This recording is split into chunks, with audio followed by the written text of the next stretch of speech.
Yeah.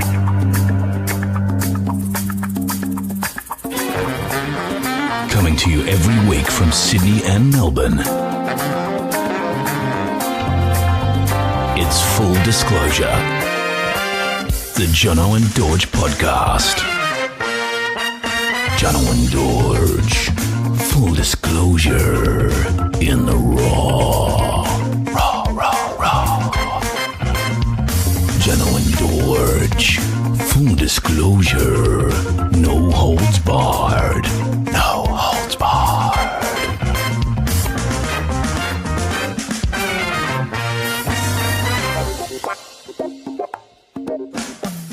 All right, well, welcome to episode 6 of Full Disclosure. Jono Burns, how you doing?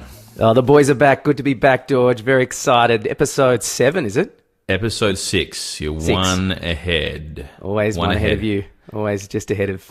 Full disclosure, everyone. We had a real shitty afternoon, Dorje and I, where hopefully it's the last time that I put his patience to the absolute test. But we're back on.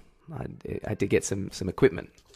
Yeah, right now we're averaging about equal time setting up to recording, which is a little bit unfortunate. We're probably doing about an hour and a half on average per night. It's probably not quite that bad. It's just a workflow issue. And I like to think we're making progress, but there's not much evidence of that, really, of making progress at this stage. It feels like we might be, but one can only hope. Dorje, what are you up to? Like, you've only a few more nights left in the dog sit, is that right? We're wrapping this up on Sunday. And exciting news, it looks like I'm coming to Sydney, so we'll be able to we won't have to do a Melbourne-Sydney one, we can do it from the same state. And do you have much to move? Is it a big move? Can I help?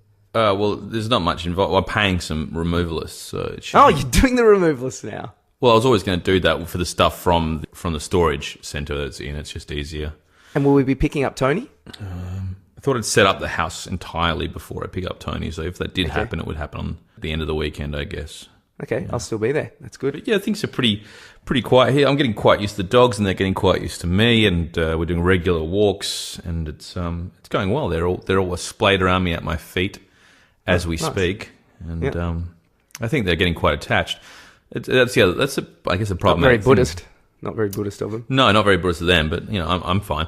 But I don't care. I don't care about anything. I feel nothing.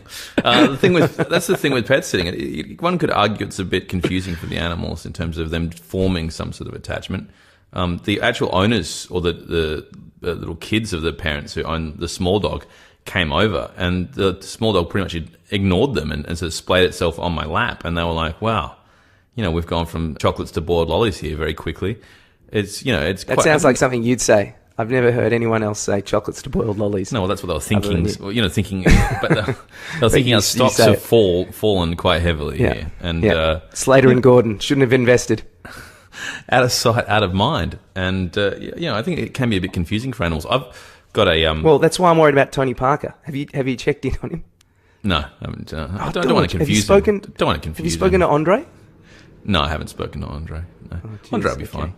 It'll be fun. Check in on him tomorrow. Get on the motorbike. No, have you got your car back? No, I don't think I'll do that. I'll check on him when we pick him up and take him. It'll be that simple. I don't want to confuse them. It won't confuse him. It'll actually just keep him there. If you're not there for ages, he's just going to run away. Yeah, we'll see. I think it'll be fine. We will see. We will see. But a good way to make it a bit better of a chance for him to survive, or is to check in on him.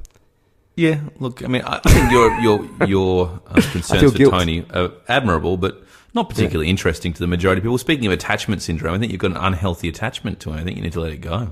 All right. Well, I hope he hasn't run away. Well, just give Andre a call. Just give Andre a call. I don't have his number. Do you have his number? Shit. I don't have his number. I don't have his Facebook, I realise. Well, do you want an update on what's going on in Melbourne? Yeah, what's going on in Melbourne? The Melbourne-Sydney thing? Well, the Comedy Festival's on. How's it going? It's going well. I was very lucky through Declan. He's got a lot of connections in the comedy world. A big shout out to the Sweetest Plum, one of our friend pods. Yeah, our partner podcast. Partner podcast. We're just going to piggyback in on their success. Hopefully they'll... caught up with Matt O'Kine, who's said he'll be our first guest. Great. And Deco took me to 6 shows in a row, which was pretty sweet. Whoa. 6 shows in 2 days. So I had a real immersion into comedy, and the highlight was definitely a clown show about a woman that lays an egg every morning. She lays an egg, and then she has to decide whether or not she's going to raise the egg or eat the egg. And there's a hot plate on stage, and she cracks it on the hot plate while crying, and then puts it on a plate, and then eats the egg while crying, and then gets really tired and a bit angry while she's cleaning that. She goes, Mama's tired. And then she goes to sleep again, and then wakes up and does the same thing over and over. And it has a real kind of Sisyphean, philosophical kind of look at existence. And it was hilarious, but also quite deep and fantastic. How would you raise the egg? Well, because you don't see a chicken hatch, but she draws a face on the egg and like sends the egg to school and uses an audience member to teach the egg. It's very funny. It was very good. Right, but it's not really raising Good question, the egg, though. is it? It's not raising the egg. It's just putting a picture on it, pretending the egg walks around, isn't it? Well, because you can't hatch a chicken out of it, but I think that's what she's getting at. But actually, she's an egg. So you don't know. Do you know what she was getting at? Not entirely, no. It was evocative. So you think it was really deep, but you're not exactly sure what's deep about it. It's about existence or some sort of existential examination of what it is to be human, one assumes, and it features human or not, or to be an egg. But there's definitely a bit of what comes first, the chicken or the egg, going on there too. It was really good, but it smelled a lot of eggs. There was no "why did the chicken cross the road" gags at all in there at all? No, she didn't do that. She didn't go there. Did she say she was an existentialist?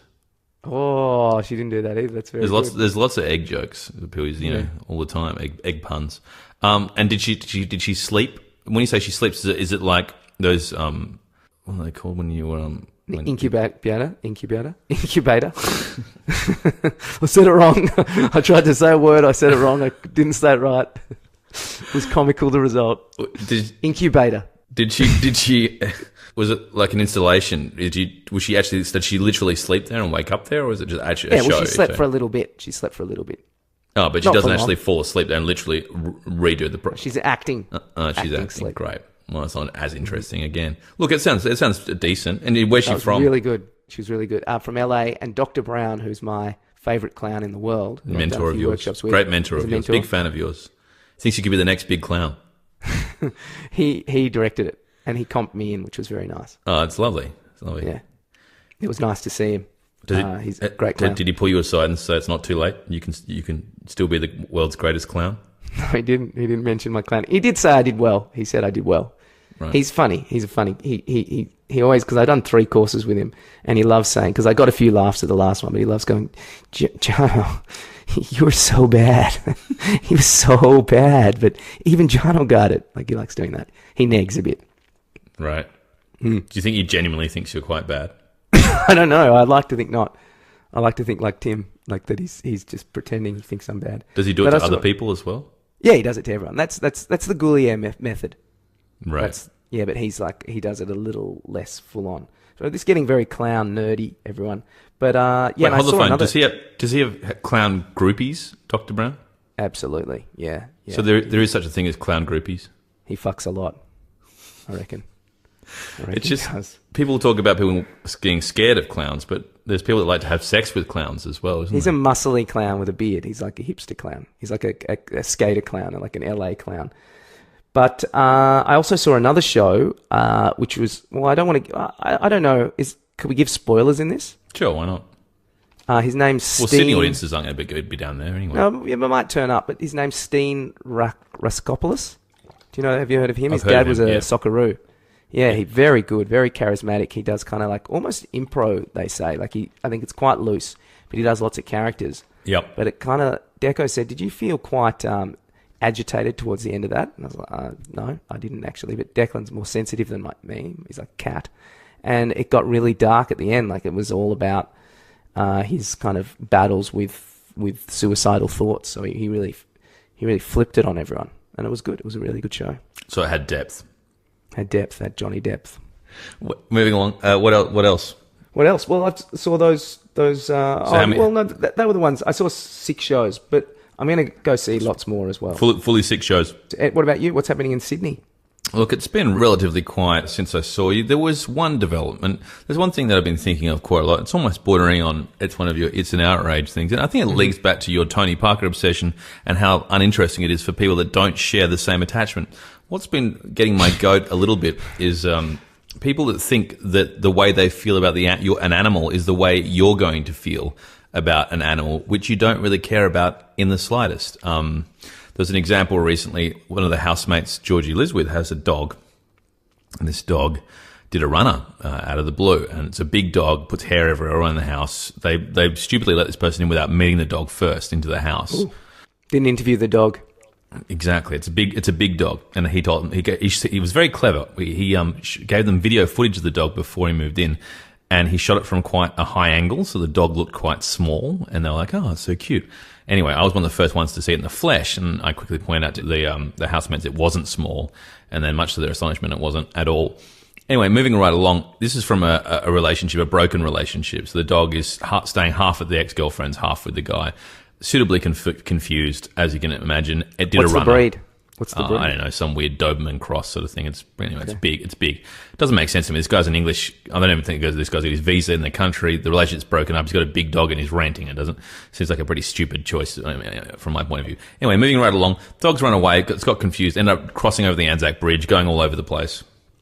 His solution after it all happened was to text people in the house and say, "Look, I realise the dog hasn't used to ever run the house," because I actually saw the dog when it ran out, and so one of the housemates and we called out to it, and it ran further in the opposite direction. It has no interest in us whatsoever. It doesn't trust us because it doesn't like us or hasn't got to form an attachment with us.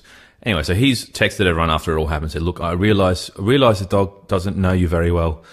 My idea is that we all go to the park together, have some wine, do that a couple of times, and the dog will start to like you and you'll feel comfortable with the dog and we can start moving forward." And the girls just said, "Listen, mate, it's your dog. We don't feel the same way you do about your dog. You sort out your dog. You know, it's your child. It's not our job to look after it and mind it and form a relationship with it. We don't feel the same way about the dog you do." And it's amazing to me how many people have animals and they think just because they love their animal that you're going to feel the same way. And it's the same with children, you know, and Facebook posts and things like people don't give a fuck about you and your child and you and your animal. You might feel that way, but it's bordering on, I think, psychopathic or sociopathic to assume that everyone's going to feel the same way as you about something they have no attachment to whatsoever. There was a Sex and the City episode just the other day. Dorje was watching it, and Samantha points out the same thing to an annoying child, which is yelling in a restaurant, and this kid throws food all over and she storms out. And it reminds me of the animal scenario. I find it flabbergasting. I find it absolutely befuddling to me that people would in any way assume that anyone would give a shit about the animal to the same extent they do. And then they're genuinely surprised when people tell them to fuck off. Well, no one told him to fuck off. No, but essentially in as many words. English guy? Sounds like a bit of a 31.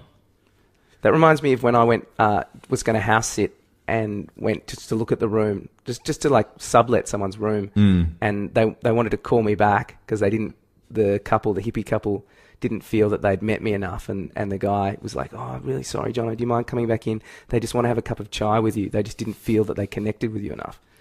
I was like, later. Yeah, exactly. It is that, but it's also, and even Chris Honnery's having the same, our dear friend who's the Nauru lawyer, is having the same issue in Melbourne. They've got this hairdresser living with in Fitzroy, and her little yappy dog is pissing on the floor and walking around, and she's like, "Oh, the dog just needs to get to know you guys better, and once we need to, do some things to help you get to form a relationship with it." And like, no, you just control your fucking animal, He's upset that she's running a hair salon outside his room on the weekends. He's not happy with that either. No, yeah, but that aside, I think I find it really confusing that people don't genuinely assume that you're going to feel the same way about their animal or child as they do. Though your catchphrase in life is, "I don't feel anything." Isn't that your, but why? Your why mantra? would you assume? Why would you think that? I don't feel nothing. Well, how can your brain be wired? I mean, or lacking wiring? If you might like a film, it doesn't mean you love that animal so much you want everyone else to love you. No, but okay, if you like a film, it doesn't mean I'm going to like the film. You can't assume that everyone's going to like a film that you like. I mean, they look at niche podcasts. You want to talk about niches or niches. you don't expect everyone to like your shitty little niche of a podcast, whether it's about making cakes, whether it's about fisting gerbils. You can't expect everyone to like what you're into. And to me, it's absolutely... Well, especially if you don't like the gerbil yourself. If you're not even valuing the gerbil, how can you... That's a bad Don't you find example. that utterly confusing that people just assume that you would like, that you're going to like what they like? Yeah, it's silly. Well, it's assumptions. To assume makes an ass of both of us. That's an assumption, and assumptions are bad. Yeah, but I think more than that, it kind of shows an incredible amount of... Doesn't it make you very self-absorbed? Like you think the world genuinely revolves? Doesn't make you a psychopath. Doesn't make you a psychopath. I think there's something wrong with you mentally if you don't understand that another human being will more than likely like something in a different way to you, or respond to something in a different way to you. Yeah. I mean, it's, I don't feel as strong about that as you do. This point, but I like your fervour. Well, it really annoys me, as you can tell. So that's, really got you going. That's my gripe. That's my gripe for the week. Jono and Dorje, full disclosure in the raw. Let's cheer you up and move on to the movie of the week, because I think this is the way to go. Both of us watching it, and wasn't it refreshing to see Mel Gibson in top form in What Women Want? Top form? Is that what you think? Yeah, this will be interesting. This will be very David and Margaret, because we've both seen the same film. Way on this? So just to refresh our listeners' memories, this is the Alpha episode where we promised to look at alpha males throughout Australian history. We haven't done it all for the first 22 minutes. Well, no, we haven't. Well, it's fun.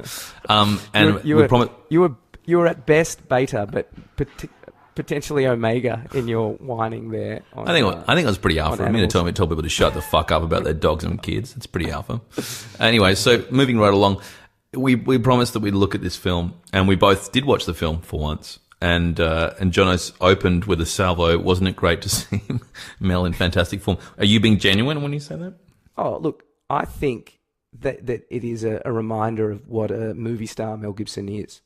That there's not many going around with the chops and the presence of Mel Gibson, a middle-aged Mel.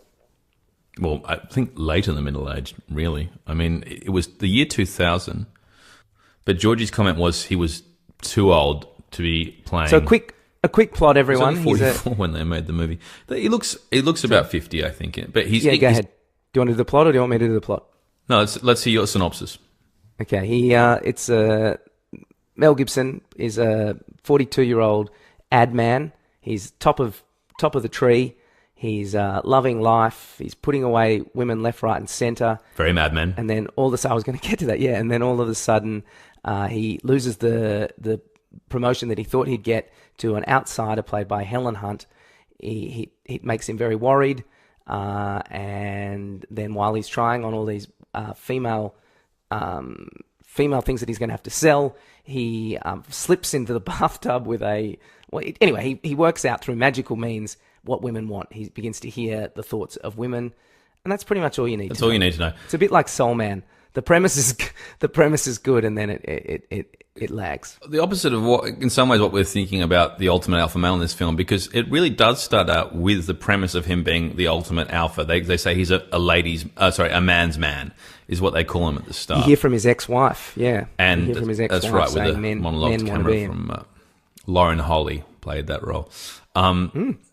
Yeah, you find what happens is he assumes that every woman basically wants to have sex with him, and he is sleeping with numerous different women, and he is the modern day Don Juan as such, very Don Draper-esque, I suppose, in his escapades. Don Draper must be based on him though, because it's set in an ad agency. Yeah, don't you think Don Draper was born in a brothel? This guy was born in Vegas to a single mother showgirl. Well, we'll get to that. Let's hold up there. But the point is, just going back to what I'm saying, is once he does have the unfortunate mishap where he can hear what women want, he finds out quickly that women aren't thinking what he thought. They're mostly thinking he's a tremendous fuckwit, left, right, and centre, which creates quite a huge issue for him that he needs to find a way around. But yeah, going back to what you're saying now, Jono, it's fascinating, that Las Vegas stuff, because that's supposed to be the Freudian basis for how he has become this character, which I find quite poorly sketched out. Dorje was saying if you grew up around all those women, you think you'd be more inclined to be empathetic towards them. Supposedly being surrounded by these beautiful women in these showgirl outfits and having guys slapping their asses left, right, and centre meant that it was understandable that he'd become the rogue that he became, and also being fussed over by all those women. But my experience personally, when being surrounded by women for much of my life, being having a single mother for a long time, and also being in the performing arts from a young age, so very female based, is that if anything, it makes you more understanding towards women and less inclined to roguery, I would have thought, but not in the summation of this film. So you didn't kind of like see kind of similarities between you and the Mel Gibson character? Yeah, there was definitely some similarities. But looking at Mel, yeah, this is the thing. I think the acting style, sure, he was giving it his all, but it was pretty dated. I thought his acting style was pretty dated. It's interesting when he did Signs shortly after this. MK, I always get this guy's name wrong. I better look it up. Shamalamalang Ding Dong. Shamala Shalamia. M. Night Shyamalan. Fuck. M. Night Shyamalan. M. Night Shyamalan. Anyway, he said to Mel famously, M. Night Shyamalan. M. Night Shyamalan. M. Night Shyamalan said to Mel famously, "Your acting sucks." When he did Signs, he said, "It's dated. It's too big. You need to pull it back, and you need to modernize your acting style," which shocked Mel at the time. Yeah. In this film, in one moment, there's an acting technique called the internal. Get away with that. He alphaed Mel. There's an acting technique called the internal monologue, which is when you're supposed to think things, and we can see that. And as a result, you watch it happening on the face. I wouldn't say telegraphed, but as an audience member, you can see almost what's going on from the face when an actor's thinking. Mel Gibson has no belief in that concept whatsoever in this film. He's talking non-stop through every thought process he has, not to camera, just left, right, and centre. I've never seen someone talking to themselves as consistently as in this film. He's backing himself, isn't he? Because obviously that's not on the script, so the poor script writer's just copying Mel doing whatever he wants. Yeah, but I think it's good to watch. It's fun. It's very clear, because you know exactly what he's thinking at all times. But there isn't a lot of subtlety to it at all. But he's just so watchable because he is a handsome, kind of capable looking guy. Yes. But he's quite quirky because he's neurotic. He's very neurotic. You think he's neurotic in this film? Well, talking to yourself is neurotic. Yeah, I guess it is. Yeah, it is. Yeah.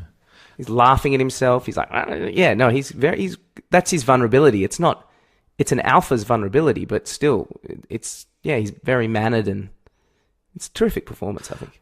Look, it had a great cast. It also had Marissa Tomei, who was nominated. I didn't realise she was in it. It also featured Bette Midler. Bette Midler as the stoner therapist. She lights a joint. Yeah, that was good. She must have. There's some memorable moments. There's also a moment where Mel Gibson gives a pep talk to his penis, which is failing to deliver, with Marissa Tomei during a sex scene. And it's good when he does a Sean Connery impersonation. I like that. Yes, he does a pretty average... An homage to a great alpha. Well, he corrects Sean Connery on his pronunciation in The Hunt for Red October, when Sean Connery uses the word adversary, and Mel Gibson says, "Surely you mean adversary." Surely you mean adversary, my dear boy. Yeah, that's right. Calls him dear boy. And of course, Sean Connery is the guy famous in that Barbara Walters interview for standing up to slapping women. That's right. She said, do you stand by that? And he goes, yes, of course. Yes. Sometimes you need to give them a good slap. Yes. Yeah, he's definitely not aged well in numerous ways, his ideas, Sean Connery, but he did age well in film because he kept working non-stop. Helen Hunt, I love seeing the female point of view. Also, we shouldn't forget Alan Alda also features quite heavily. So it is an all-star cast.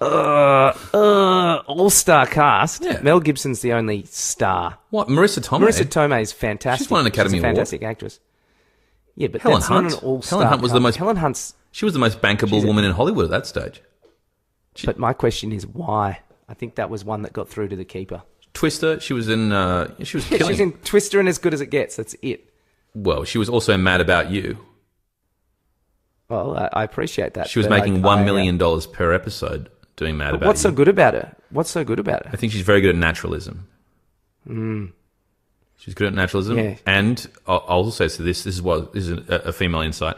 Dorje pointed out that she's incredibly styled. Her styling in this film, she still looks great now. Compared to everyone in that film, most of the styling is terrible. Helen Hunt's business outfits in that film are fantastic to this day, and her makeup, etc., are still on point, whereas some of the turtlenecks and jackets that were being rocked by the dudes in this film are Not great. completely Not great. out. Completely out. Well, the guy, his mate that doesn't get any kind of end to his arc, his kind of sleazy mate, very sleazy character. It's a dated in that sense. They're just animals. Him and Mel. They're just trying to fuck everything. Yeah, dated, but not. Is it? What about the Wedding Crashers? I mean, isn't there guys like that? Yeah, but that's- what about the? No, there are guys like that. It's just not cool anymore. Well, I think the premise was it wasn't cool then. That's what they're trying to say in the film. These guys are jerks. They were being held up as jerks. The only good thing Mel does is stop that woman from killing herself. But that's so heavy-handed. That's not the only good thing she does. He does. Spoiler alert. What else does he do? What else does he do good? Well, he gets Helen Hunt's job back. But he loses her a job. Yeah, but at the end, he gets her back. That's my point. Yeah, fair enough. That's fair that's enough. So yeah, I give it 2.5 out of 5 stars. Personally, out of 5, for its historical reasons, I'll give it a 3. This is what I find fascinating about the film. It's the highest grossing film with a female director until 2017 with Wonder Woman last year. So it made $374 million against a budget of $70 million. So that's a very high recoupment. And I was trying to figure out why. And it's become very clear to me now. All the girls that I know that are in their late 20s, they've all seen this film. Every single female I've met has seen the film. And I'm trying to find out how. And they've been seeing it with their mothers. And if you look at, there's a storyline between the daughter and Mel Gibson in this, which is about her going to prom night. There's even some not Gwen Stefani. Christina Aguilera plays as a montage Big sequence soundtrack.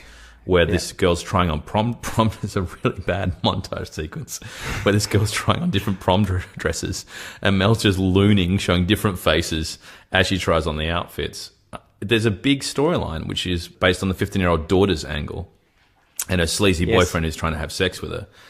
Yes. It's very much pitched at middle-aged women in their 40s to 50s, or 30s to 50s, I'll say, and then their daughters. It's a mother-daughter film. And one of my friends pointed out to me that, like Titanic, which is a big mother-daughter grosser, mother-daughter combinations have a habit of going back again and again, and they're huge markets. And I think this film, because a lot of the guys I've met over that period haven't seen the film, it's become very clear to me that this was very much pitched. If you look at the stuff like the Sinatra, the crooning, the way that Mel was pitching his performance, I think it was very much aimed at a middle-aged female audience and a young female audience. And at the cast and crew, don't you think? I think he was yucking it up for the cast and crew. Oh no, I'm talking about demographic and recouping the actual money for the film. I'm talking about purely commercial reasons. But yes, but I'm talking about they're still doing it. In regards to who was enjoying it.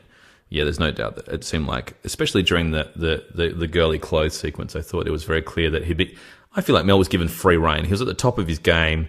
He'd killed it with Braveheart. I saw him, as I said to you, shortly after he shot this, and he came to the night of parade, and he'd given them $1 million to build it on Anzac Parade there.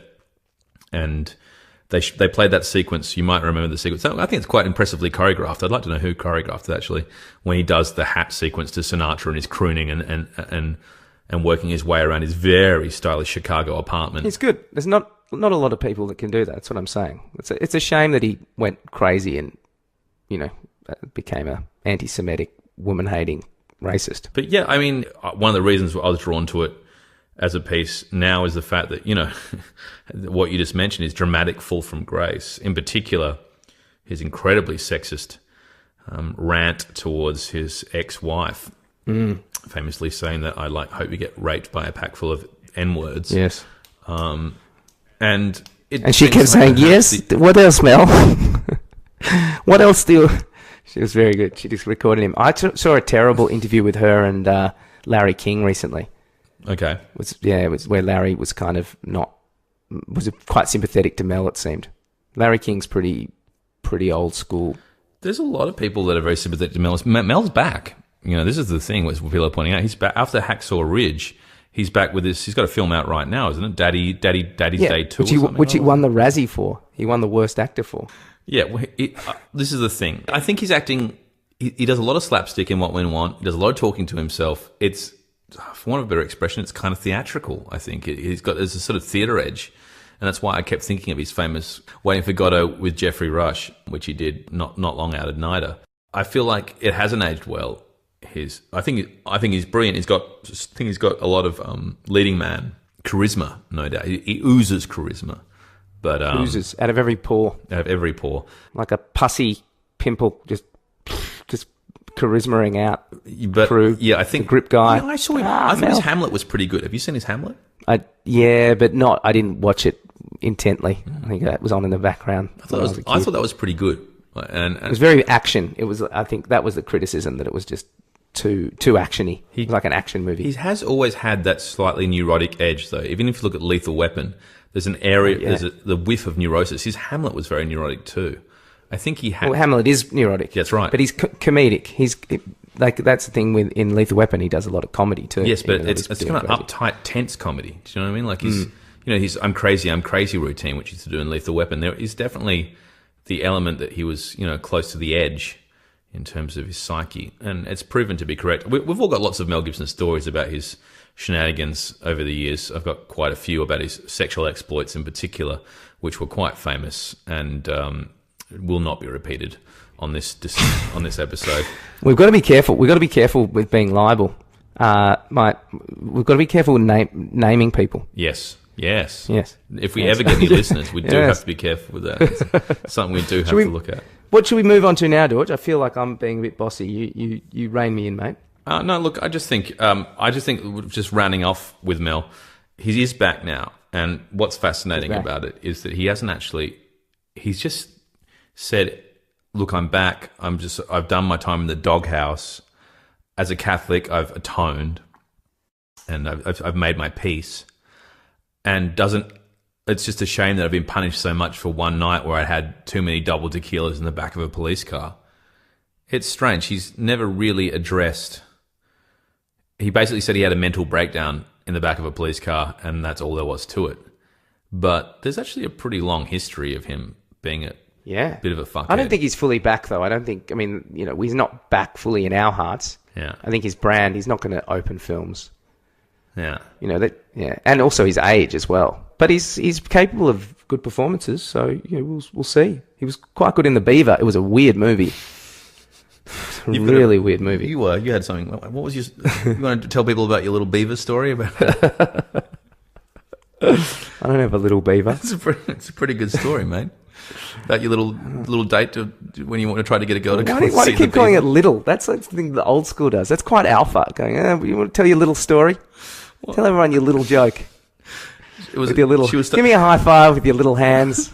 You were working on her for a while, weren't you? And I just like the text message. I did. She kiboshed you. I'll tell you. Okay, I went to. I was seeing someone when I was living in Sydney.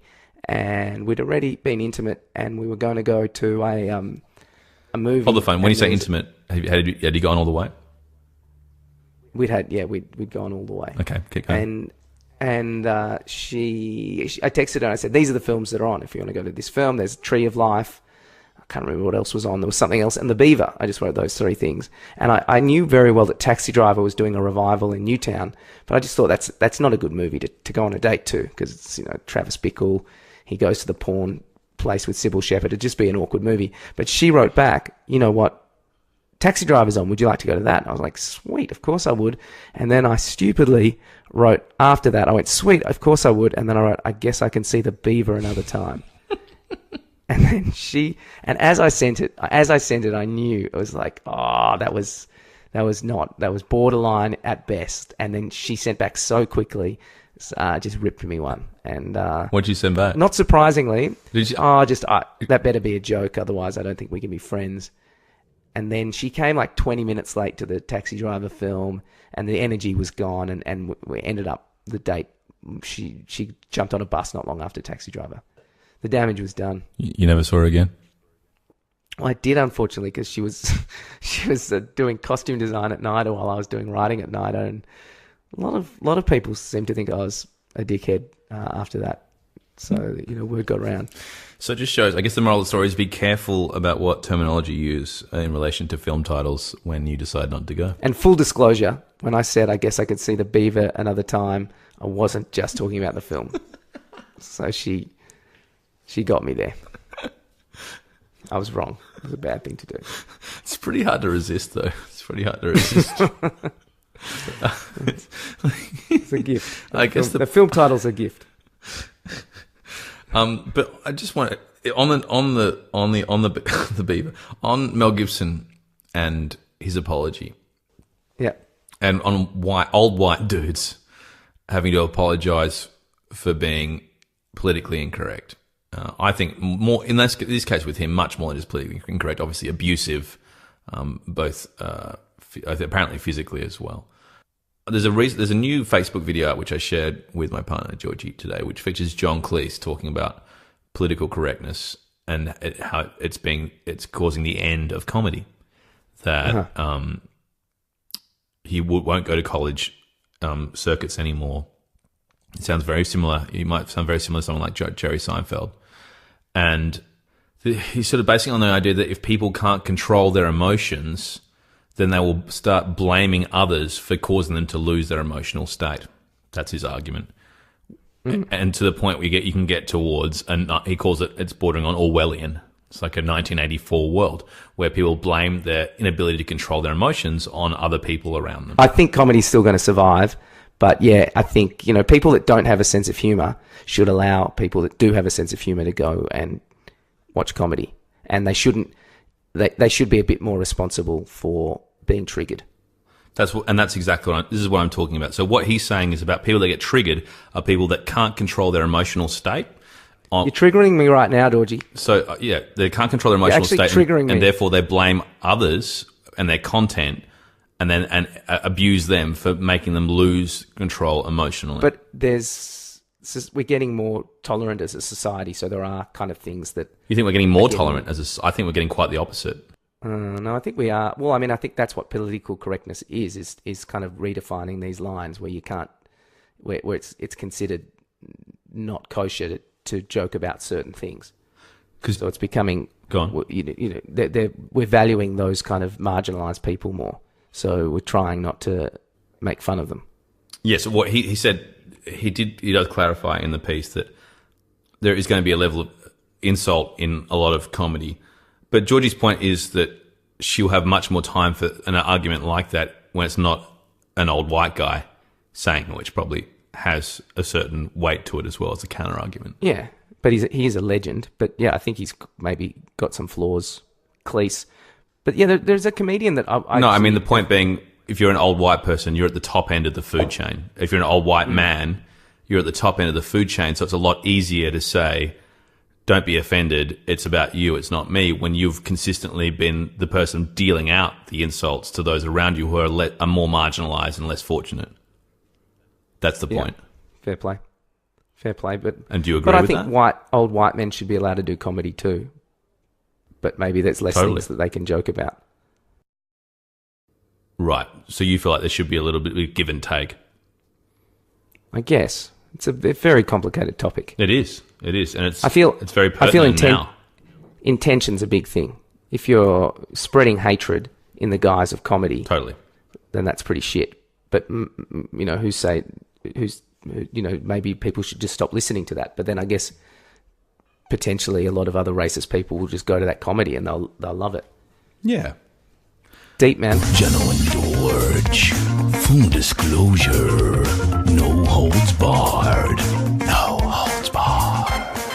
On the subject of alphas, we've moved from Mel Gibson and even John Cleese, who's an unlikely alpha at best, although you could argue in Fawlty Towers he was the definitive version of an alpha.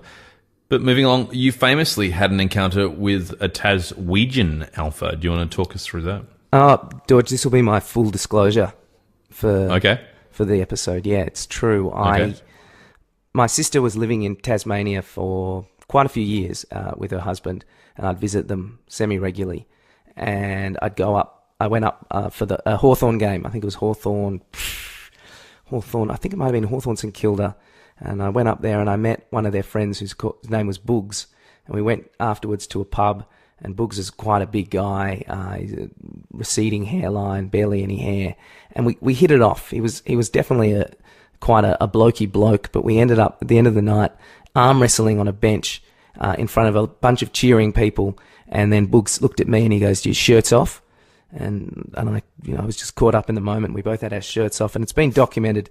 And we had this arm wrestle, which he easily won, but it was a good moment. And then he invited me to join his whiskey and cigar club for next time I came. And so I left Tasmania with a new friend called Boogs. And the next time I went up there, I was excited to see Boogs because I had a real nice picture of him in my head. And we went to a party near Wineglass Bay. Bex and Pato were invited to this party, and a party in Tasmania is different to a party in Sydney or Melbourne.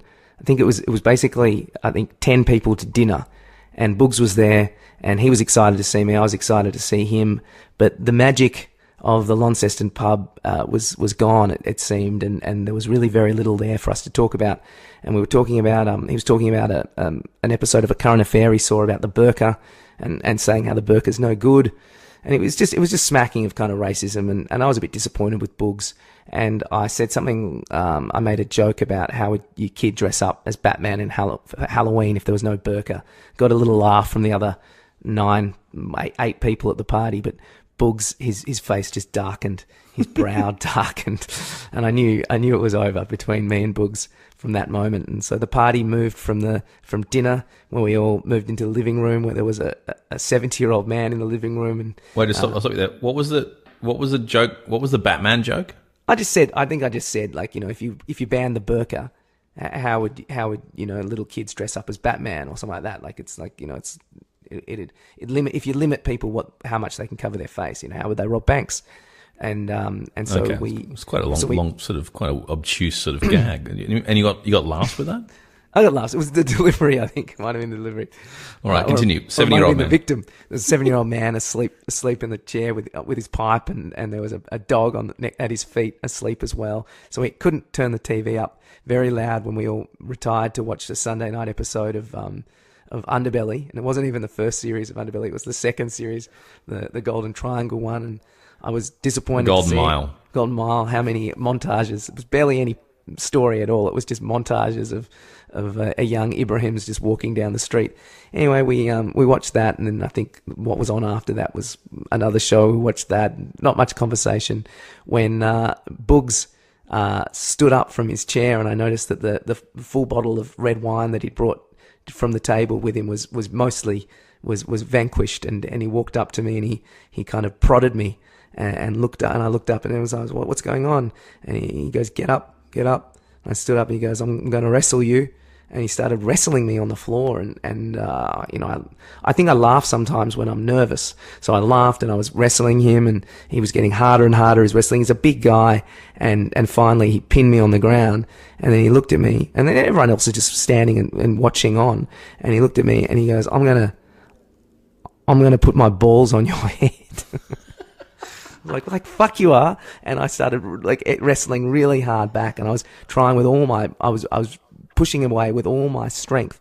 And the old man woke up. The dog peed on the carpet, so bad was the kind of tension in the room, and everyone else is still watching on. And I threw Boogs off me, which took a lot of strength because he was a lot bigger than me, but I was desperate to keep my forehead pure. And I kind of started walking away, and Bex, my sister who was there, yelled out, "Jono, watch out!" And I turned around, and Boogs had his pants down, and he made one more lunge for me, and I pushed him away. And then that night I had to sleep in a bunk bed with one eye open, just worried about Boogs tapping me on the shoulder. And then the next morning when we got up, because we were all going to go fishing, Boogs was the last one up, and we had a cooked breakfast, and he came in just ashen-faced. Didn't say hello to anyone, just nodded at people, didn't go fishing. I didn't get to say goodbye to Boogs that day. And on the car ride back, I had to go at my sister and her husband for not standing up for me, but they claimed that there was nothing they thought it was a joke, and they claimed there was nothing to do. But that was my my brush with alphaism. And so it almost left a very nasty taste in my mouth. Can you paint a picture, literally, can you paint a picture of exactly a picture of Boogs for me? I just want to see him in my mind's eye. Okay, he's probably 5'9" or 10. Oh, it's not very big. Black hair, but stocky as all fuck. You know, just build of granite, and very little hair, very little black hair. Squashed, mean face, stupid eyes. Yeah, and I've never seen him again, thankfully. Moustache? But no moustache. No. But it really sucked, and I really. How old was he? Probably 32. I was probably not that 32. old either. No, old enough to do better. I think his fiance wasn't there. He was off the leash that weekend. And you just met him randomly at the pub? No, he knew Beck and Paddo. Like he was in their friendship group. From what? From Launceston, from Touch Rugby or something. Sounds like more Hard than to touch. make friends. Yeah. So yeah, that's my full They disclosure. didn't brief you on the way Boogs was in any way or anything like that? No, and they didn't come to my aid when he was doing it. Paddo's the way he defended himself was that he would just have to kill Boogs if he went for it. I was like, well, good, do something. So it's not as bad as your Outward Bound experience, but it is a similar kind of So you almost got teabagged. toxic masculinity. Yes, Yeah, it's Arabian pretty goggles. bad. Some people call it. Yeah, it would have been bad. It would have been humiliating in front of all those people too. So the prospect of getting balls on your face gave you this superhuman strength, and you threw this guy off who was double your strength. In it seems. Yeah, but he was also just the sheer terror of having that scrotum rubbing across your forehead into your eyes, and the penile bits rubbing all over you. It was enough to give you that extra boost into an Uberman. I was furious. Yeah, I was furious and scared and everything. Yeah, totally. So would you say we have a friend called James Pick who's famous for wrestling? Do you think there's some sort of similarity between the two? No. This Boogs is a proper alpha. Proper alpha. Well, but alpha. Not a big alpha though. A Napoleon. No. Alpha. What did I say? 5'10". That's not very your big. height, mate. That's not short. Mate, I'm 6 foot. You're a Collingwood 6-footer. You're a 5'11". We've done this before. I'm 5'11 and a half. I'm 111 and a half. 180 centimeters. Yeah, but it was shit, man. It was shit. How's your phone going? Because I think apparently there's someone calling in. What? Someone's gonna really? call in the pod. Okay. I guess I'll take the call. Let's see. I'm just going to duck out. Yeah. Okay. Hello? Yes, hello. Who is this?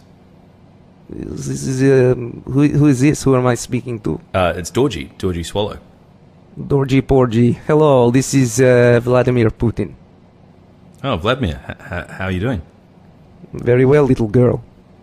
I'm not a girl. I'm a dude.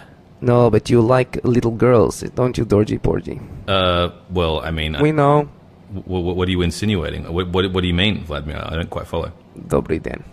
So what's the meaning of the call, Vladimir? Why have you called this number? It's kind of out of the blue. Forgive me for my asking, but it's a little bit of a surprise. I'm here to drop a little sample of my my new KGB record. Yes. Brilliant. Kochik. It's an album? Spazbio. That's the name of the album, is Spazbio? But you can ask questions if you want before. Okay. Is this your first foray into music? Have you always been into cutting albums? No, stupid. I do lots of albums many times. What are your favorite musical acts throughout history? I like musicals. I like Gypsy. I like Cats. I really love Cats. Okay. You're a big Andrew Lloyd Webber fan. It's a very good musical. I like The Animal too, they don't give a fuck. And so I assume then this album will be sort of musical numbers? Dar. So that means yes, right. And will you be touring? Привет. Will you be touring the album? Any plans to take it to Australia, for example, where? Germany. Okay. Ukraine. Brilliant. Czechoslovakia. I take to all these places. Wow. So mostly European nations. So like a tour of Europe? Russian places. Okay, brilliant. Well, I guess my next question is, why are you calling Australia if you're doing a European-only tour? I like your pod. I like your little pod. Oh, thank you. It's very kind of you. Full disclosure. Real idiots. Yeah, we try to, give Stupid little man. I like you. Funny. Thank you very much. We try to give a balanced point of view and not sort of head in any direction politically. And I hope you can feel that we're not so pro America. We're just sort of pro the world. Listen, I'm very busy. Should I do this song? Yes. Go. Hit me with the song, Vladimir. Hit me with it. Okay. Okay. Oh yeah. Feel those beats? Can you hear? Yeah. I need more in my cans. Okay. Okay. Dar. Yeah. Okay. This one goes out to all you bitches. Hillary Clinton. Brick Obama. I fucked your mom. Not just Dorje's mom. All your moms. I'm a real motherfucker. Yeah. You can't spell Rasputin without spelling Putin. Tony Abbott, you want a shirt front? I'll rip out your hot cunt. Fuck all you crumbs. KGB motherfucker. Yeah. I like you, Mick Fanning. You punch a shark. Come to Kremlin. Be my oligarch. Yeah. We're coming to you, East Berlin. We're coming to you, Ukraine. Spazbikyo. Привет. Добрый день. Kochich. Hello, pussycat. Putin out. Hey, so yeah. Oh, what did I miss? We just had an amazing impromptu call from Vladimir Putin, I believe. Oh, fuck. It reminds me of... It's a worry. It was brilliant. It's this impromptu hip-hop track. It was fantastic. It reminds me of the time that that friend of mine called me with it. Luke, we'll call him Luke Torria. Can't say his name. Luke Torria. Luke Torria. We've got to stop saying people's names. Called me with that Russian accent. You remember that story? Oh, yeah. When you and Sam had sex with those two prostitutes. They weren't prostitutes. We met. We went to a. This is very funny. We went to a famous establishment in Sydney called. Can I name the bar? I guess. If it was a brothel, you shouldn't give it business though. It's not a brothel. What's the name of the bar? The one that goes downstairs. What's it called again? It's quite famous. A lot of them go downstairs. No, the really famous one. So we went to Shady Pine Saloon, and Shady Pines, okay. I'm sitting there with not a brothel, sitting with a good friend, and I spy these two stunning women, and I mosey on over. Yeah, okay. I mosey on over, and I drop my standard Russian shtick. I bring up Chekhov. I bring up Chekhov straight away. I bring up Baryshnikov. Pushkin, Chekhov, Tchaikovsky. I go through, and they're just blown away by the fact that I have these interests, and Anna Karenina. I just go through everything I've got up my sleeve. Just the dribble assault. And they're suitably engaged impressed. dribble.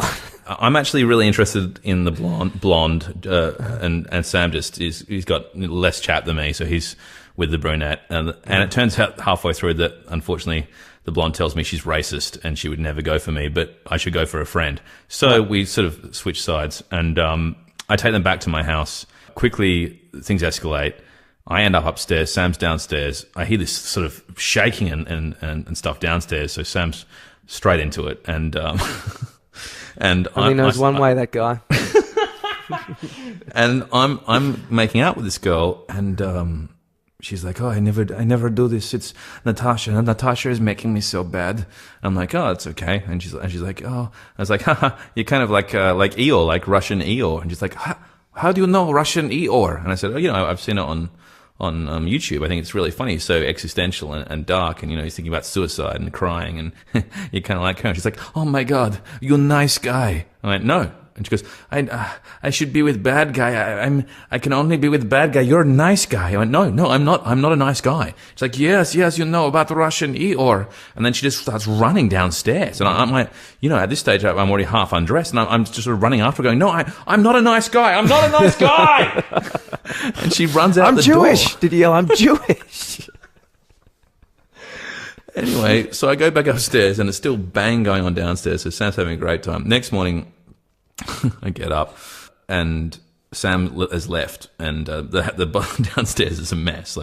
And I get this call on my phone, and I pick it up, and it's a private number, and all I hear is, "Hello, I'm like, hello? And he's like, you had fun with my girls last night? And I was like, sorry? He goes, you have good time with my girls last night. And I was like, what girls? And he goes, you and your friend.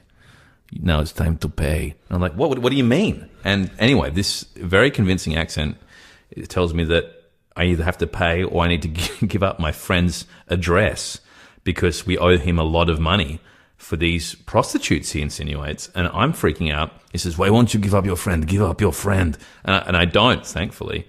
It turns out later it was a prank call from a friend of ours, a mutual friend, Luke Torria.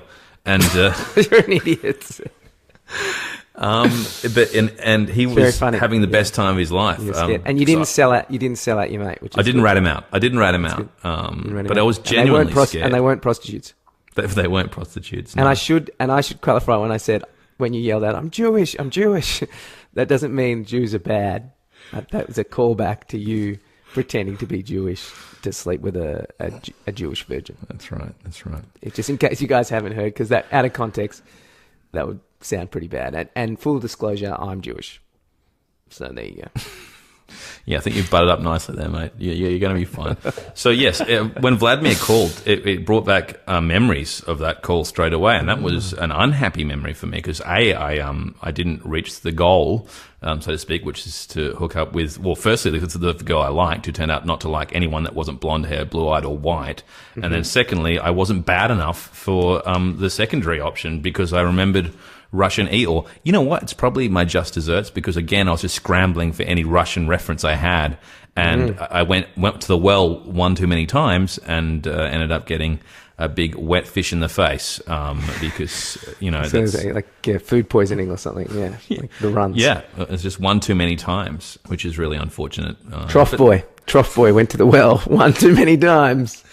That's right. Came out with a sore tummy, a sore belly. Yes, trough boy. Trough boy is a reference, of course, to the guy who likes getting urinated on.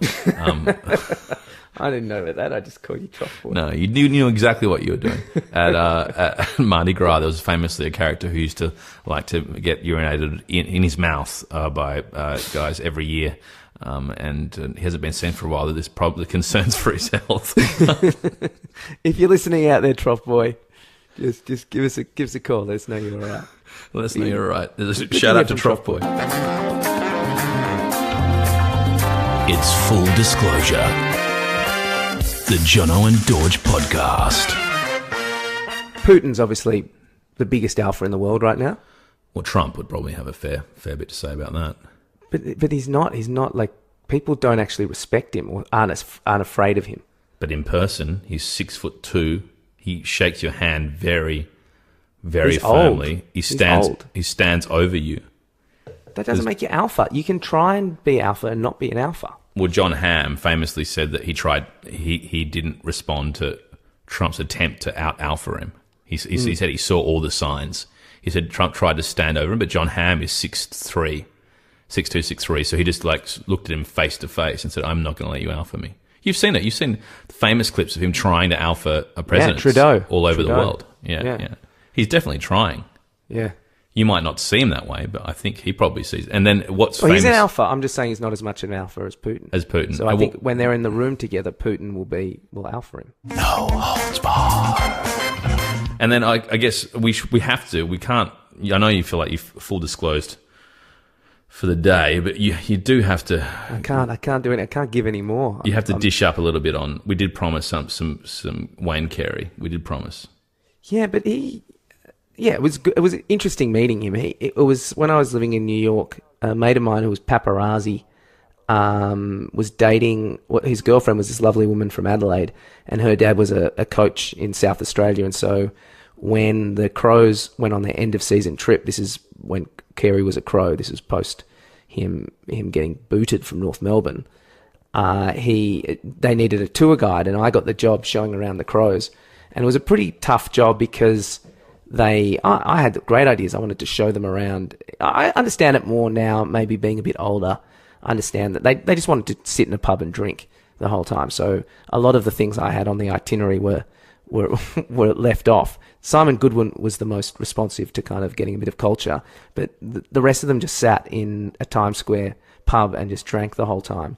And Carey was incredibly charismatic, very eye contacty, interested, like how Shane Warne was and like how I imagine Mel Gibson is. But he did manage to, while he was talking to me, I noticed that his hand slipped onto my friend's leg, the coach's daughter, and he just had it there for the entirety of a conversation in front of her boyfriend. So he kind of just takes what he wants, kind of thing. But he was incredibly charming. He told good stories about bumping into Pikey. Remember Pikey from the Brisbane Lions, who he played with at North Melbourne? And he enjoyed telling me about Pikey, about bumping into him. And I guess as a revenge, my friend, the paparazzi guy, started quizzing him about the Stevens incident. And he asked him 3 times in a row the same question. And Carey, to his credit, just kept filibustering and brushing it off. But he also travels with his best mate everywhere, this guy who just calls him Duck the whole time. Yeah, he kind of had, it seems like he had different rules within the group. No one else got to bring a friend on the end-of-season trip. And unfortunately, Andrew McLeod wasn't on the end-of-season trip. I was a bit upset about that. But just, yeah, full alpha. Oh, that was one thing that popped into my head on the Andrew McLeod thing today. What exactly did him and Leighton Hewitt have the big falling out about? Remember they were best mates for a while? And they... I think it was Hewitt, cultural insensitivity from Hewitt, did a documentary and showed Indigenous people that were dead on the documentary, and I think McLeod told him, don't do it, and Hewitt did it. And there's also, because didn't McLeod stay with Hewitt when he was going through a divorce as well? And so I think maybe McLeod's current partner just doesn't want him hanging around with Hewitt. Or it might have been vice versa, but I think it was a bit of a mix of those two things. Well, McLeod was going through the divorce and he stayed with Hewitt. Yeah. Did McLeod get back together with the same person though? Yeah, I don't know. I just remember that it was a weird thing because Hewitt was a bromance. It was. Well, Hewitt has a habit. I mean, even if you look at Bet Cartwright, she was on TV first, and he obviously had a fixation with her and organised a date with her, and the rest is history. And it seems to be a similar thing with McLeod. Like, he was a huge Adelaide Crow supporter. Said if he could do anything, he would have played AFL football. When he became friends with one of the biggest, if not the biggest star at the Crows at the time. What a gun. It's like he just points to people that he loves on screen and says, I want to be their mate, and tries to make it happen, which is kind of cute. Do you reckon Is Leighton an alpha? Is he a latent alpha? No, I don't think so. He does a surprising amount of self-deprecation. He plays underdog more than anything else. That's what was famous with his us versus the world type thing. It was like the world was against him, and he was always to come on. Like he saw himself as like all heart. I think when you play yourself as being someone with that amount of heart, he knew that he never had the weapons to go with the top dogs. But what he did have was an incredible amount of dedication and an incredible amount of drive. Is Federer the alpha of men's tennis? No, I would have thought a more obvious alpha is someone like a Goran Ivanisevic. No, right now, though. Right now. Who's right the now. alpha? Well, Hewitt wasn't right now, but if you're talking about right now... That's what I'm talking about. I'm talking about right now. Okay. There's probably, I don't know, Roddick probably was kind of a little bit... right now. Roddick's not right now. No, I wouldn't call Federer... Isn't it the number one? Isn't he the top dog? Who, Federer? Yeah. Yeah, but I don't think he's an alpha. He's not an alpha type. An alpha is a front runner. An alpha is... It's the dominant person in the room. So Federer will be the dominant person in... But also mentally dominant. Mentally dominant. Tries to mentally dominate you. So, Federer's definitely trying to mentally dominate them. I don't know. I don't see him as... He's definitely not the quintessential alpha. I don't see that. LeBron's definitely the alpha in the NBA. LeBron is an incredible alpha. He gets likened to a lion in the jungle, so king of the jungle. They call him King LeBron. Can I do my Belligerent Burns? Sure. Why don't you take it away with Belligerent Burns? Shh. If you want to talk in a movie... This is taking too long. This is taking too long. No! This is a Terrible manners. Terrible manners. That's not funny. Them bad anymore. It's Belligerent Burns with It's an Outrage. I reckon this guy was a bit of an alpha. I was going for a run at Princess Park, which is where Carlton the old Carlton football ground is, and I ride my bike down there to cut the run. And I was riding my bike to the top of Princess Park when I saw this guy at the ticket machine for his car park get a tray of his 2 empty coffee cups and just throw them on the ground. And I thought, look, I don't want to go at him yet because, you know, he might be just putting them on the ground to pay his for his ticket. So I doubled back, and sure enough, he got his ticket out. He collected his girlfriend from his Mercedes Benz, and he left these empty coffee cups on the ground. And I didn't give him 2 barrels worth because I've had bad experiences before. But I did turn around my bike and yelled out, "Pig!" And then when I was a little bit further away again, I yelled out, "Fucking pig!" But I hate people that just fucking throw their shit on the ground and just think they can get away with it. That's my belligerent Burns for the weekend. So this guy's crime was he threw rubbish in the park? And just on the ground, just next to the ticket machine. And it was, what was the... 2 coffee cups. 2 coffee cups? Yeah, in a tray, like a takeaway tray. Oh, and and the reason... polystyrene type trays? No, it's all cardboard. But just so it's biodegradable. What a fucking pig, though. It's just on the ground. But the reason I didn't say anything is because he did look a little bit scary. And when I'm a bit of a downhill skier when it comes to confrontation. Like, I do like, I will tell someone off if they throw a cigarette butt on the ground, but not if they've got a neck tat. And when I was living with you in Glebe, I remember I went for a run down from your old place on St. John's Road, and I had my earphones in, and a dude came out of nowhere, and I was probably in the wrong, but he was going very fast and almost hit me. And he was like, "Yo, what the fuck? What's your problem?" And I went, "Fuck you." And he goes, "Fuck you." And then I gave him a middle finger, and then went, "Yeah," like a really obnoxious, like, "Woo!" to him, and started running, and then realized that he was chasing me in his car, and he fucking... and then he stopped the car, and I was like, "Oh fuck, this is fucked. I'm fucked." And he goes, "Fucking come on." I was like, "Get out of the car then, get out of the car." And as soon as he got out of the car, I sprinted so fast, and I was so scared. So yeah, I just, occasionally it backfires, my belligerence. How far did you run? I was scared. I just kept running. Did you turn to see if it was following? Yeah, for the whole run, it was just terrible. Yeah. Was he following you? What did he? No, I don't think he did. I think once he was out of the car, it was going to be too hard to and I ducked into. Yeah. So when he said, "Come on, get out of the car," then you weren't. It wasn't a genuine offer, really, was it? No, I was kind of pot committed, and I was really scared. So belligerent Burns, it can get into trouble. I tried to explain that to Dorje, and she didn't believe me. She was like, "No way, there's no way Don would have a fight, Jono." I said, "He does this thing where he often says, I think we've got the numbers here, Dorje. I think we've got the numbers." It was an awful noise that I made. I went like, "You!" It was really... the impression you gave me at the time was this. It was like, "Woo!" Yeah, that's what I did, yeah. Woo! And I might have done a little kind of Ben Cousins, little flip with my finger. Fingers. Yeah. It's like... Yeah. It can really drive a man crazy when that happens to them. So, yeah, I've got to be careful. Yeah, and I will, throughout the podcast, talk about other times that I've almost been beaten up. It happens. Too much. Pretty regularly. In terms of social niceties and lack of reading, Georgie's got this theory that I'm a bit of an alien. There's 2 things which he said blew her mind. I feel nothing. Blew her mind this weekend. Firstly, I've been complaining a lot about the dog and the dogs and the amount of fecal matter they're spewing out. Mm-hmm. And I went walking with them. Or shitting out. They're not spewing it out. It's more, I'm spewing out fecal matter more than they are. But I went walking with Dorje, and as we walked, I picked up the poo bag, which I had a poo bag which I've left. You find that word funny, do you, mate? Poo bag. I don't know. I had this poo bag which I'd left hanging on the front fence. And I just picked it up, kept walking, and we had the 4 dogs with us. And this lady stops, and she had one little poo bag. And she said, "Oh, just checking, do you guys have any other poo bags? Any other bags, sorry?" I went, "Oh, sorry, no, I just got this one." She goes, "Oh, me too." Keeps walking. And I turned to Dorje and I went, "Well, that's weird. She just seems to have one bag for each time they go." And Dorje goes, "Wait a second. Are you saying that bag you've got there is full of shit?" And I was like, yeah. And she goes, "What do you mean? Are you picking up numerous bits of shit with the one bag?" And I was like, yeah. Well, isn't that what you do? And she goes, "No, that is not what you do. You scoop it up with one bag and get rid of it."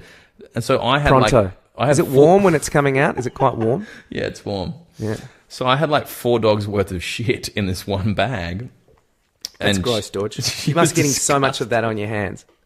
That's what she was saying. But like, I thought it was just being, showing some Well, it's good for your conservation planet. skills. You know what I used to do when I was walking dogs? I used to use a napkin as well, so I didn't have to feel the heat of the poo through the plastic. So I'd use a napkin. If you ever go again, it's a good one because it's how did your delicate nose deal with that situation? I didn't like it much. I didn't like it. No, I didn't like it. I didn't like it. No, I didn't like it much. So what this is the whole thing about you dog sitting. Dog walking is an absolute revelation to me. You're doing it as a paid job in New York, I assume. Paid job in New York. It's a genuine job in New York because none of the dogs live outside, so they've got to be walked during the day. What There's no sort backyards. What sort of pay would you get for that? It was good. I think it was $10 a dog. And so I was doing 2. I was doing 4. How'd you find out about it? A friend's Bichon, and then just the word got around from her building. Do you know Okay, what I so- used to do? I hope you didn't do this. But I used to sometimes try and get them not to shit. How? That's bad. How would you get them So- not to shit? Just like, just go, don't do it. And would they listen to you? I don't know. Yeah, I guess sometimes. So the second thing that Georgie found bizarre about me is we went to a cafe afterwards to get a coffee, and in this cafe, I wanted to check this with you. So in this cafe, because I thought it was not in WA, I thought it was pretty standard. So, and she thinks it's just bizarre. So we walked to this bakery cafe, and then on top of the counter, there's this display of these big bread focaccia things, and they've got like lovely little bits of feta and tomato and onion sort of sewn into the top. They've been baked in. Yeah, that's And a I real see it. 80s. That's a real 80s thing, a focaccia as well. Don't you think? Like you don't see maybe. them around. You don't see a lot, I guess, but this is a bakery cafe. Some people used to call them focaccias. No one called them that. So anyway, I see it and I grab it, and I'll keep walking, and then I go to the counter, and Georgie's like, "What are you doing?" And I said, "I'm just I want to get this." And she goes, "Well, why'd you don't pick it up? You ask them to get them with tongs." I said, Yeah. "Well, why is it out on display?" Especially on top after of the you've been handling shit for the whole day. Do you wash your hands, mate? No, not really. No, I didn't need to ask that question. Yeah. So do you do that? Do you just do that? You just tell Anyway, yourself? and then this lady from the counter, I go, just one of these, and she does a double take. She's like, whoa. And I said, yeah, just this thing. She goes, okay, and takes it out of my hands, and she said, do you want a bag for it? I was like, yes, please. And Georgie's like, what? And she's like, what are you doing? And yeah, I just thought in WA, I think it's if there's a thing on display, you take it. Like, Wouldn't you want to heat it up as a She asked that. Would you like me to heat it up? And I said, no, it's fine. I'll just take it home.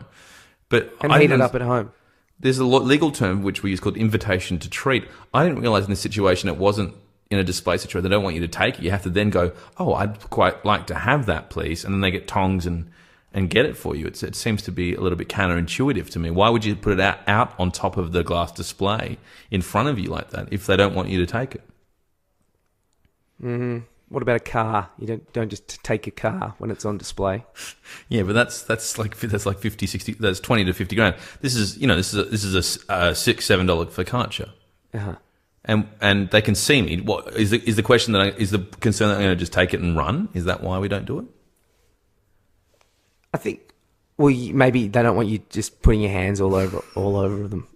That's why they use tongs as well. Maybe if you had your own tongs, maybe if you were like the guy from James Bond, with tongs as hands, then it'd be fine. Like that'd be one time, that'd be fine to have tong hands. Maybe, yeah. You were tonging. Tongan, yeah, exactly. Tong hands. Yeah, I could play Tongan. But yeah, so that was pretty. She was pretty blown away by those two things. Yeah, me too, that mate. happened that day. Me too. It's yeah, you're an animal sometimes. Can I just say this is what's No really wonder gross. animals like you so much because you are an animal. You're This is the what really alpha grossed her animal. out. You're the alpha. The I'm not an animals alpha. get around. This is what really grossed her out. I put the bag with the fecal matter one day, and I just tied it up and left it on the front lamppost. I thought you were going to say you just tied it around your head. The bag with all the shit, you just put it on your head. I tied it up and stuck it on the front of the house. I feel and then- nothing. And then I came back the next day and grabbed it, and there's like condensation on the inside of the plastic bag from, I guess, the festering of the fecal matter in there. Like, Oh, disgusting. Yeah, That's It was like a brewery, like a bacterial brewery or something like that, like a yeasty type thing. Must have the methane maybe. Yeah, just like a bag of shit. Why don't you set it on fire? So this is the other thing that she has. I can't find the poo bags anywhere in here. So I've started all the bags with poo that you've left around the house. No, she didn't. You should be able to smell them soon, mate. I'm coming and staying. I'll smell them. She left. She didn't leave poo bags. I can't find them, and I haven't bothered emailing her. So I started using sandwich bags, like little sandwich bags. Focaccia bags? No, and some of the sandwich bags only just fit around the shit. Like it's really touch and go. Like it's quite difficult to maneuver. But I have become more and more desensitized to it now.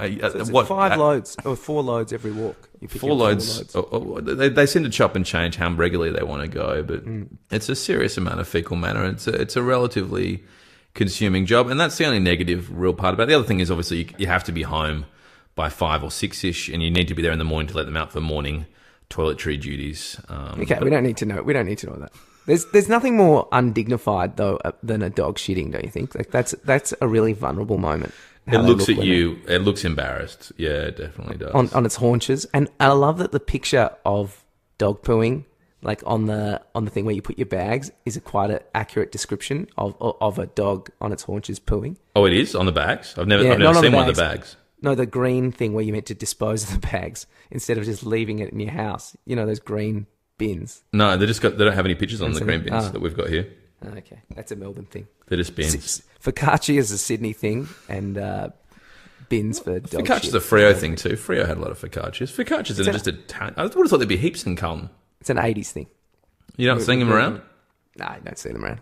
It's probably because they're not very healthy. They're very stodgy. You know, it's very bready.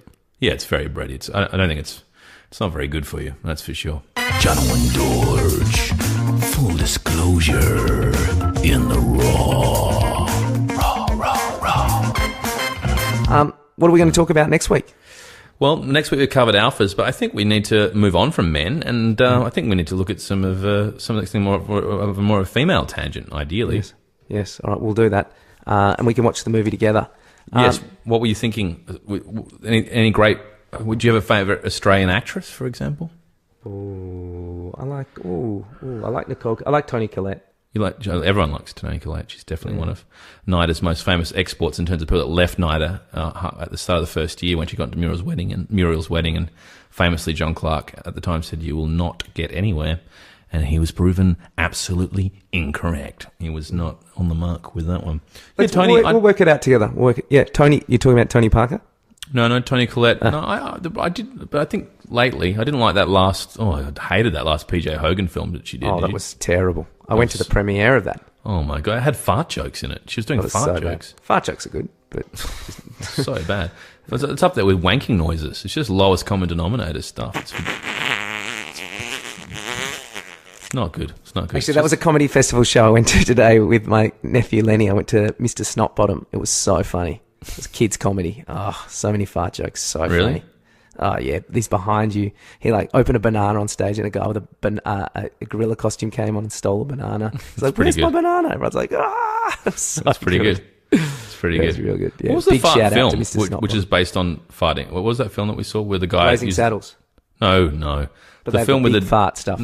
With the dead body Saddles. that he uses their farts to he starts talking to the dead body and using its farts. I didn't see that. That's the Scissor. Is that the Daniel Radcliffe one? Yeah, the Radcliffe one. Yeah, I didn't see that. Swiss Army Man. I'm surprised. Oh, Swiss Army Man. I'm surprised you didn't see it, considering how much you love fart jokes. Blazing Saddles. That's a funny fart joke. No, but Swiss Army Man's basically one long fart joke. When you say I love, who doesn't love a fart joke? Well, you in particular. You like noise-based comedy. Pull my finger. It's so funny. It's not funny. It's juvenile. Anyway, you should see. Well, why don't you watch Swiss Army Man? Come back to me with your review of that. Oh no, but you have to watch it again. It is dudes though. We really need to do something about women. We'll work it out. We did what women want. We didn't really talk about what women want at all. No, well, we don't know. We've got no idea, do we? No, I definitely don't. I definitely haven't provided it. That's for sure. Definitely not. Right. Well, thanks very much for listening, guys. This has been really great. I think we're getting into our groove, and next week we don't even know what we're going to talk about. So please tune in.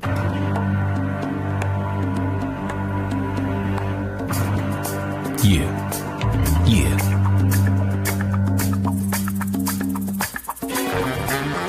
Coming to you every week from Sydney and Melbourne. It's Full Disclosure. The Jono and Dorje podcast.